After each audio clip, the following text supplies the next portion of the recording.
What is up, boyos, and welcome to Last Week in Games, where everything is video games. And today we are talking about the week of November 13th, and we have a few pieces of news here that I would love to talk about. So let's just jump right into it. First of all, Nintendo had an Indie World showcase. I'm not going to get too in-depth into it, but it's definitely worth a watch if you have the time to do so. There's a lot of really cool indie games that are coming to Nintendo very soon. Some of them look pretty interesting. A lot of them were like, I could probably wait on most of them, but yeah, a lot of cool stuff going on over at Nintendo Indies. I want to talk about the Embracer Group here for a second. First of all, I want to mention that pretty much every trailer of the KOTOR remake is now officially just taken offline. It's just not there. And they have said it's because of licensing issues, which is strange, probably because of some of the music they use. But you would think if it's a game that they actually believe in and they think is actually going to happen, that they would renew those licenses. And I am just getting the feeling that this game no longer exists. The CEO did also come out and sort of talk about how every time he brings it up, it becomes a headline, which, yeah, even him mentioning that it becomes a headline every time became a headline.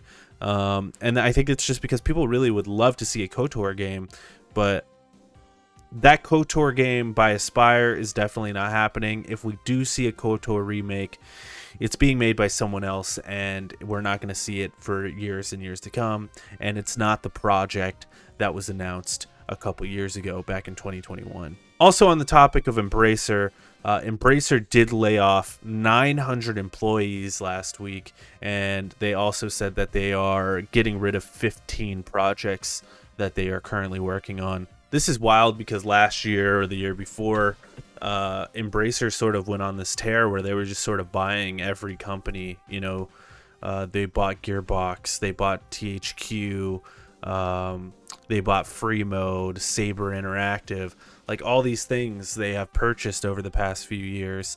And it just seems like they've just purchased things and then not done anything with the stuff that they've purchased, announced that they're making 90 games or something, and now 15 of those games are gone, and I just don't think we're ever going to see a lot of these games. And I think Embracer's probably in trouble, to be honest.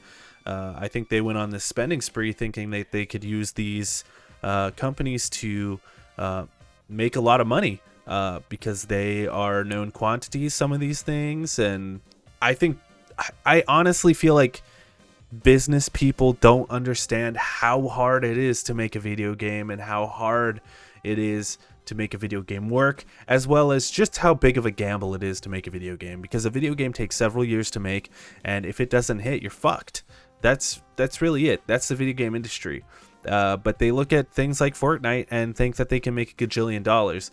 When Embracer was buying all of these things, this is kind of what I expected to happen. I don't know how we could have expected anything else to happen with Embracer. They were just spending and spending and spending, and nothing was coming out, really. They've released a couple things, but nothing really hit the way I think they were hoping it would hit. So, I mean, we'll see what happens with Embracer. It's been a weird journey watching Embracer go through what it's been going through. The big piece of news that came out last week was that The Last of Us Part 2 is getting a big PS5 remaster.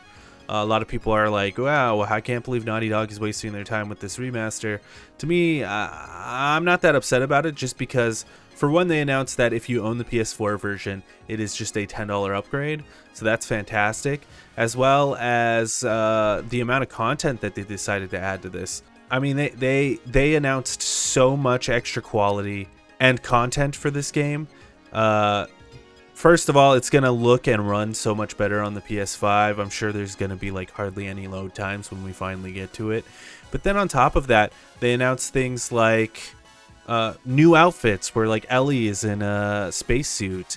Also lost levels, so a bunch of levels that we never got to play before, as well as a whole new game mode that is like a roguelike wave type mode, which I think is going to be so much fun, and I'm so excited for this. This is coming out in January or February, I believe. Hold on, let me double check that. Yes, January 19th it's coming out. So this is definitely a very hyped thing for me. The first Last of Us game is one of my favorite games of all time, and The Last of Us Part 2 is up there as well for me. And I've been looking for a reason to replay this game, and that is absolutely it. It just gave me my reason. I'll spend that $10 to get that upgrade, and I will be playing it non-stop when it comes out. I will replay the story, and I'm so ready for that roguelike expansion. I'm also really hoping that down the line they add a co-op mode in the roguelike expansion, because I would love to kill zombies in The Last of Us with some friends. I just think that would be amazing. I mean, since we're not getting factions, you might as well give us this, right? That'd be pretty sweet. So yeah, Last of Us Part 2 remastered. I'm excited for it. And if you've never played Last of Us Part 2, this is definitely the way to play it, especially if you have a PS5, obviously. I strongly suggest that game. It's a fantastic game. All right, now I want to talk about the NPD numbers, formerly NPD, now it's called Circana. These are the best-selling games of the year and the best-selling games of October. So let's just jump into what those are. Here are the top 10 best-selling games in terms of dollars for October 2023. At number 1 is Marvel's Spider-Man 2. At number 2 is Super Mario Bros. Wonder. At number 3 is Assassin's Creed Mirage. At number 4 is Madden NFL 24. At number 5 is EA Sports FC 24. At number 6 is Mortal Kombat 1. At number 7 is UFC 5. At number 8 is NHL 24. At number 9 is Sonic Superstars. And at number 10 is Hogwarts Legacy, which has just been selling like gangbusters this entire year. I love seeing Spider-Man at number 1 and Mario Wonder at number 2. That's great. I also think it's worth mentioning that Nintendo does not release its digital sales numbers for some reason. So there is a chance that Super Mario Bros. Wonder sold more than Spider-Man 2. But as far as just its digital sale, its physical sales, it did not sell as much as Marvel's Spider-Man 2. Pretty interesting to see Assassin's Creed Mirage up there as well. I'm thinking back in the day, a new Assassin's Creed would sell more than both Mario and Spider-Man because it's not a console exclusive. But I think Assassin's Creed is not the franchise it used to be. It is not the franchise it once was, but still seems to have sold pretty well. Here are the top 10 best-selling games of 2023 year to date. At number 1 still is Hogwarts Legacy. At number 2 is The Legend of Zelda Tears for the Kingdom. Once again, I'd like to point out Nintendo does not release its digital sales numbers. At number 3 is Madden NFL 24. At number 4, which is a new entry here, Marvel's Spider-Man 2. At number 5 is Diablo 4. At number 6 is Call of Duty Modern Warfare 2. At number 7 is Star Wars Jedi Survivor. At number 8 is Mortal Kombat 1. At number 9 is Starfield. And at number 10 is Resident Evil 4. Now, looking at this list, though, it really does show you how much more copies Marvel's Spider-Man 2 sold than Super Mario Bros. Wonder.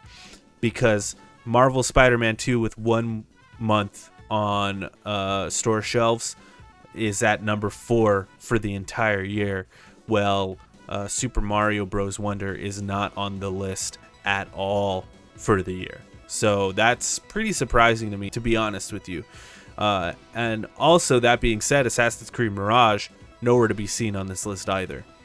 Even if we go to the top 20 games, which I have here as well, they're nowhere on this list at all. So kind of surprising. Well, I love talking about the NPD numbers, but we have one more piece of news here that I really want to talk about. And I did make a separate video talking about this, but I just wanted to sort of shout it out and, sort of talk about it on a surface level instead of the more in-depth thing that I did in the video, which I will link down below in the description. The Game Awards nominees came out, and I just want to go through these I'm not going to vote on any of these. If you want to see my votes, you can go check out that video that I will leave down in the description below. But let's check out the Game Awards nominees. So for the Game of the Year nominees, we do have Alan Wake 2, Baldur's Gate 3, Marvel's Spider-Man 2, Resident Evil 4, Super Mario Bros. Wonder, and The Legend of Zelda: Tears of the Kingdom.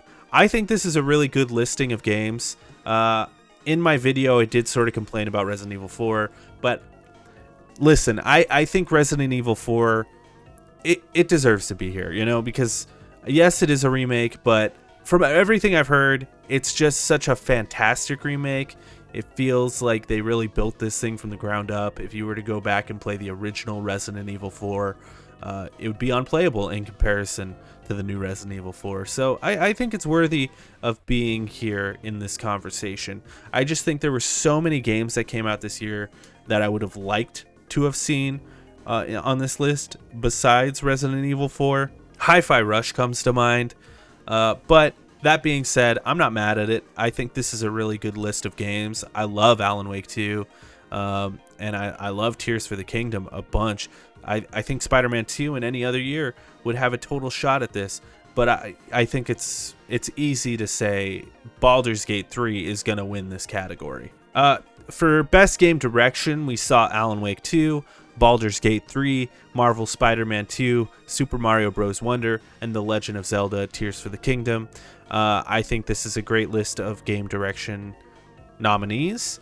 I think this one will probably go to Alan Wake 2. I think that game had the best game direction by far, but I wouldn't be surprised to see it go to Marvel Spider-Man 2 either. Best Narrative, we had Alan Wake 2, Baldur's Gate 3, Cyberpunk 2077 Phantom Liberty, Final Fantasy 16, and Marvel Spider-Man 2. I think this one could potentially go to Baldur's Gate 3. Personally, I wanted Alan Wake 2 to win it, but I think Baldur's Gate 3 has a good shot of winning this.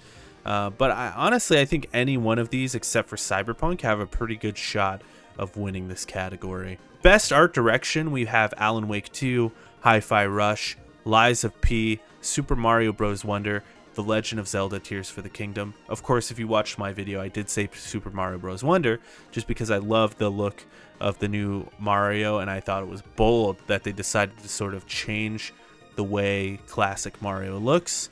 But I wouldn't be surprised if any one of these games won. I think Alan Wake 2, it has such interesting art direction. As far as like a technical achievement and artistic design, incredible. I think Hi-Fi Rush as well. The technical achievement of it, of course, by combining combat with a sort of rhythm game type thing, is such an interesting and neat idea.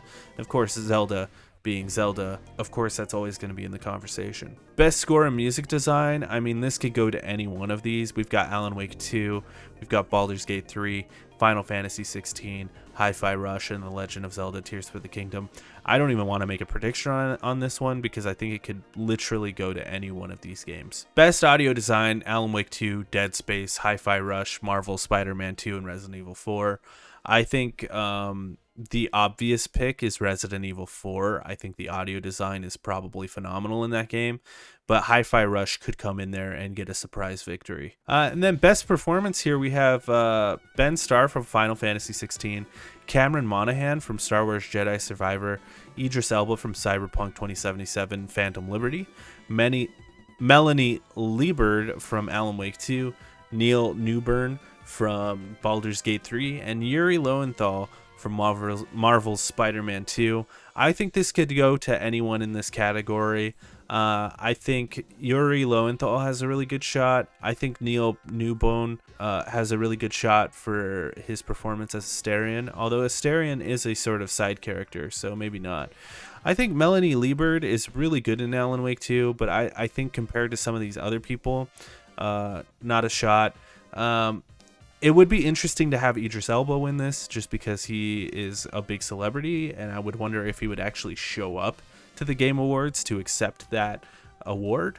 But I honestly think Cameron Monaghan has a good shot of winning this just because Cameron Monaghan is phenomenal in Star Wars Jedi Survivor. So there are a lot more nominated games, and I went through all of them over in my other video. And if you want to check that out, like I said, I will leave that down in the description down below. So go check that out. I would love if you watched it. I would love to hear what you guys think and what you guys voted for in the Game Awards. Now, before we wrap up here, I want to talk about some video games coming out next week. And the only game I really see coming out next week is Jurassic Park Classic Games, which is coming to everything on November 22nd. And I am not joking when I say that is the only game coming out next week. And there's a good reason for that. Next week is Thanksgiving. So, yeah, there's a good shot that no real games are going to come out. All that being said, I also want to mention I'm probably not going to do a Last Week in Games next week just because I can't imagine a lot of news coming out next week. Now, that being said, if there is a lot of news or like a big piece of news that happens next week, I will do a show. But I have a feeling because of the holidays and stuff, there's not going to be a whole lot of news coming out. I hope you guys all have a wonderful Thanksgiving. But yeah, I mean, that's really it for the show. It's kind of a shorter show this week. Not that there wasn't a lot of news, but, you know, not a whole lot to add to the news here. But if you want your weekly video game news, of course, you can subscribe down below. I post one of these every week. And if you want to watch me stream some stupid games, go over to twitch.tv/lonercast. We'd love to see you over there as well. Me and Nick are going to be doing a low-key spoiler cast as well. Me and Nick also just did a Marvels spoiler cast, so definitely go check that out when you have a shot. We'll see you next week. Love you boys, love you girls.